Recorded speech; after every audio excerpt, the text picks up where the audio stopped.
Member চাচা আপনার তো সর্বনাশ হয়ে গেল। আপনার মাইয়া ওই পাড়ার গাজরের লগে নদীর পাড়ে ফষ্টি নষ্টি করতেছে। ওই ফকিন্নির পুলার এত বড় সাহস! আজ ওর জীবনের শেষ দিন। তুই আমার বংশের মান ইজ্জত কিছুই রাখলি না। আজকে থেকে থাক, তুই ঘরে বন্দি বা। বাবা, আমরা একে অপরকে ভালোবাসি। ভালোবাসা পাপের কিছু নয়। ওই সবাই শোন, ফকিন্নির পুলা গাজরে যেইখানে পাবি ধইরা শালক বানায় ফেলাবি। ঠিক আছে মেম্বার সাহেব। আহা, আমার ফুলিরে বিয়ে কইরা সুখের একটা জীবন কাটামু। ফুলকপি। কেউ দেখার আগে এটাকে নদীতে ফালা।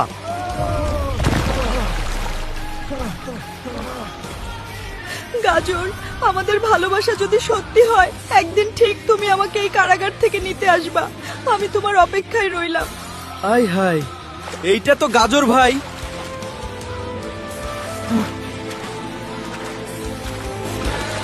বন্ধুরা, এরপরে কি হবে দেখতে পেজটা ফলো করে ভিডিওটা শেয়ার করে দিবেন।